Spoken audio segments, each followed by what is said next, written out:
Champions trophy league దశలో మరే జట్టుకు సాధ్యం కాని విధంగా 3కు 3 మ్యాచ్ల్లోనూ ఘన విజయాలతో సెమీస్ చేరిన టీమిండియా కఠిన సవాల్కు సిద్ధమైంది. బలమైన ప్రత్యర్థి ఆస్ట్రేలియాతో కాసేపట్లో సెమీఫైనల్లో తలపడబోతోంది.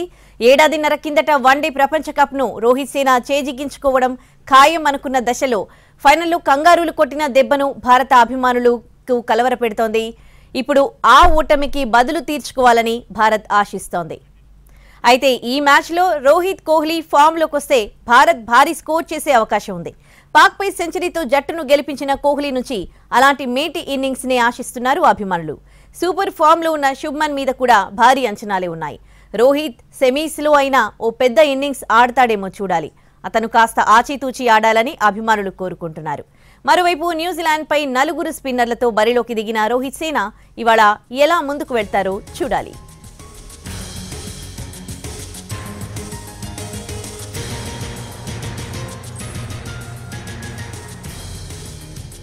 ఛాంపియన్స్ ట్రోఫీలో ఇప్పటి వరకు ఆడిన 3 మ్యాచ్ల్లోనూ భారత్ విజయం సాధించింది. అయితే ఒకే గ్రౌండ్లో ఆడడం భారత్కు కలిసొస్తుందని చాలా మంది ఆరోపణలు చేశారు. వాటికి రోహిత్ శర్మ తనదైన శైలిలో సమాధానం చెప్పారు. దుబాయ్ పిచ్ తమకు హోమ్ గ్రౌండ్ కాదని, అది ప్రతిసారి భిన్న సవాళ్లను విసిరుతోందన్నారు. తాము ఆడిన 3 మ్యాచ్ల్లో ఒక్కోసారి ఒక్కో రకంగా స్పందిస్తోందని రోహిత్ శర్మ సమాధానం చెప్పారు. మరి కాసేపట్లో దుబాయ్ వేదికగా ఆస్ట్రేలియా భారత్ సెమీఫైనల్ మ్యాచ్ ఆడబోతూ ఉన్నాయి.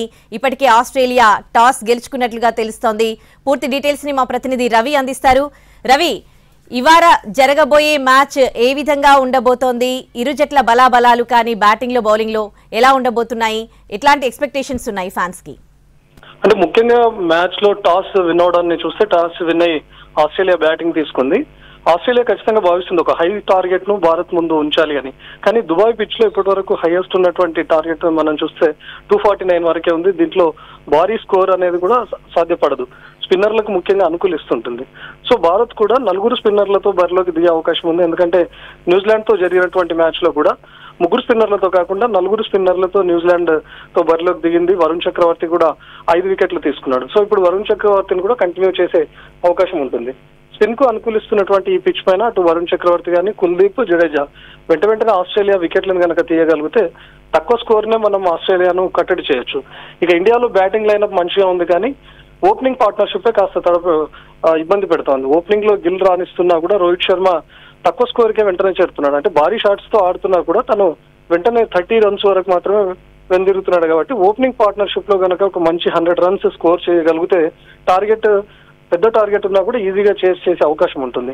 కానీ ఒకేసారి అటు రోహిత్ శర్మ అదేవిధంగా గిల్ కనుక వికెట్స్ వెంటనే కోల్పోతే ఆ తర్వాత వస్తున్నటువంటి విరాట్ కోహ్లీ పాకిస్తాన్ పైన చెలరేగి ఆడి సెంచరీ చేసినా కూడా న్యూజిలాండ్ తో జరిగినటువంటి మ్యాచ్ లో కేవలం 11 రన్స్ మాత్రమే చేశాడు. దీంతో భారం అంతా మిడిల్ ఆర్డర్ పైన పడుతుంది.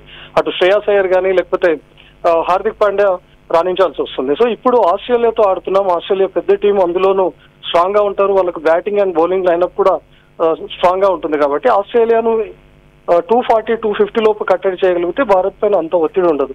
ఇన్ కేస్ ఆస్ట్రేలియా కనుక 240+, 250+ స్కోర్ కనుక చేసిందంటే భారత్ లో కొంత ఒత్తిడి ఉంటుంది. In case top order batting lineup ను కనుక కోల్పోతే మిడిల్ ఆర్డర్ పూర్తిగా చేతులు ఎత్తేసేటటువంటి పరిస్థితి ఉంది. సో ప్రస్తుతం అదే టీమ్ తో కంటిన్యూ అవుతారా లేదా అనేది కూడా చూడాలి. ఒకసారి టీమ్ ను కూడా మనం చూస్తే ఇంకా ప్రకటించలేదు. టీమ్ లో ఈ రోజు చిన్న రిప్లేస్మెంట్స్ ఉండే అవకాశం కూడా ఉంటుంది. ఎందుకంటే షమీ కాస్త ఇంజురీ బాధపడిన లాస్ట్ లో తను గాయపడి తన బౌలింగ్ కి దూరం అయ్యాడు. సో షమీ కనుక లేకపోతే రోజు షమీ స్థానంలో హర్షిత్ గానీ లేకపోతే హర్షిత్ రానాను ఇద్దరిని తీసుకునే అవకాశం ఉంటుంది. ఇన్ కేస్ కేఎల్ రాహుల్ కూడా కాస్త ఇబ్బంది పడతా ఉన్నాడు కీపింగ్ చేయడానికి. మొన్న విలియమ్సన్ క్యాచ్ ను కూడా చేజార్చాడు. ఈ కేఎల్ రాహుల్ స్థానంలో పంత్ని తీసుకునే అవకాశం కూడా ఉంది. ఎందుకంటే పంత్ ఆస్ట్రేలియా పైన మంచి రికార్డ్స్ ఉన్నాయి. సో అదే టీమ్ తో కంటిన్యూ అవుతారా లేకపోతే ఏదైనా చేంజెస్ చేస్తారా అనేది అయితే చూడాలి.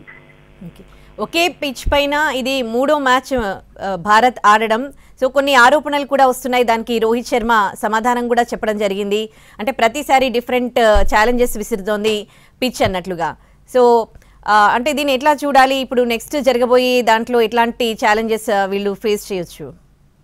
అంటే ఇప్పటివరకు టీమిండియా పైన వచ్చిన ఆరోపణలు ఏంటంటే అది కంటిన్యూస్ గా దుబాయ్ ఇంటర్నేషనల్ స్టేడియం వేదికన ఆడుతుంది. కాబట్టి భారత్ కు హోమ్ గ్రౌండ్ గా మాదిరి అయిపోయింది. భారత్ కు కలిసి వచ్చే అంశం అనేది చెప్పారు. కానీ రోహిత్ శర్మ కూడా చెప్తున్నాడు, అది మేము రెగ్యులర్ గా ఆడుతున్నా కూడా మాకు హోమ్ గ్రౌండ్ కాదు, భిన్న స్వరూపంలో ఉంటుంది మ్యాచ్. ఒక్కొక్కసారి స్పిన్ కు అనుకూలించినట్లే ఉంటుంది కానీ పేసర్లకు అనుకూలిస్తుంటుంది. బ్యాటింగ్ కూడా పెద్దగా చేయలేము, పెద్ద స్కోర్ ను కూడా మనం దుబాయ్ పిచ్ పైన చూడలేం కాబట్టి అసలు దుబాయ్ పిచ్ ఇండియాకు అనుకూలిస్తుంది అనే మాట అవాస్తవం అనే దాని ఆరోపణలను కూడా రోహిత్ శర్మ కొట్టిపారేశారు.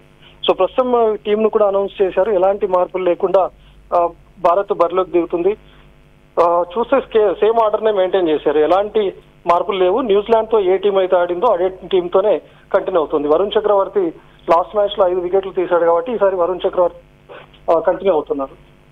ఇప్పుడు రీసెంట్ జరిగిన మ్యాచెస్ చూసుకుంటే గిల్ గానీ రోహిత్ శర్మ గానీ చాలా తొందరగా అవుట్ అవ్వడం చూసాము. సో చాలా ఎక్స్పెక్టేషన్స్ ఉన్నాయి వీరిపైన ఈసారి. అంటే వీళ్ళ ఫామ్ గురించి అప్డేట్స్ ఏంటి రవి? ముఖ్యంగా ఫస్ట్ బ్యాటింగ్ కనుక ఇండియా చేస్తుంటే ఈ రోజు మనం బిగ్ స్కోర్ చూసేవాళ్ళం. ఎందుకంటే ఇప్పుడిప్పుడే రోహిత్ శర్మ కూడా ఫామ్ లోకి వస్తున్నాడు, గిల్ కుదురుకుంటున్నాడు కాబట్టి ఓపెనింగ్ నుంచి మనకు 100 రన్స్ పార్ట్నర్షిప్ వచ్చేది. మిడిల్ ఆర్డర్ లో కోహ్లీ సెంచరీతో ఫామ్ లో ఉన్నాడు, పాకిస్తాన్ తో సెంచరీ చేసి. ఆ తర్వాత శ్రేయాస్ అయ్యర్ కూడా దూకుడుగా ఆడుతున్నాడు, హార్దిక్ పాండ్యా కూడా ఉన్నాడు కాబట్టి ఒక బిగ్ స్కోర్ ను మనం చూసేవాళ్ళం ఇండియా కనుక బ్యాటింగ్ చేస్తుంటే. కానీ ఇప్పుడు ఇండియా చేజింగ్ లో ఉంది కాబట్టి ఆస్ట్రేలియాను తక్కువ స్కోర్ కే కట్టడి చేయాల్సి ఉంటుంది. ఇన్ కేస్ ఆస్ట్రేలియా పెద్ద స్కోర్ ఇచ్చినా ఇవ్వకపోయినా ఆ చిన్న స్కోర్ ను చేయడానికి కూడా భారత్ తడబడే పరిస్థితి ఎప్పుడు వస్తుందంటే టాప్ ఆర్డర్ గనక వెంటనే వికెట్లను కోల్పోతే భారం అంతా మిడిల్ ఆర్డర్ పైన పడుతుంది. కానీ మిడిల్ ఆర్డర్ లో మనకు మంచి బ్యాటింగ్ లైనప్ ఉంది, అటు శ్రేయాస్ అయ్యర్ కానీ హార్దిక్ పాండ్యా కానీ. అయినా సరే మిడిల్ ఆర్డర్ పైన ప్రెషర్ ఉండొద్దు అంటే రోహిత్ శర్మ ఖచ్చితంగా ఈ మ్యాచ్ లో ఆడాల్సినటువంటి అవసరం ఉంది. వీళ్ళిద్దరూ ఈజీగా 100 రన్స్ పార్ట్నర్షిప్ మెయింటైన్ చేయగలిగితే, అటు రోహిత్ శర్మ కానీ గిల్ కానీ మెయింటైన్ చేయగలిగితే ఆ తర్వాత ఎంత టార్గెట్ ఉన్నా కూడా ఈజీగా అటు కోహ్లీ ఉన్నాడు, కేఎల్ రాహుల్ ఉన్నాడు, అదేవిధంగా శ్రేయాస్ అయ్యర్ ఉన్నాడు, హార్దిక్ పాండ్యా ఉన్నాడు. సో వీళ్ళందరూ కూడా ఈజీగా చేసే అవకాశం ఉంటుంది.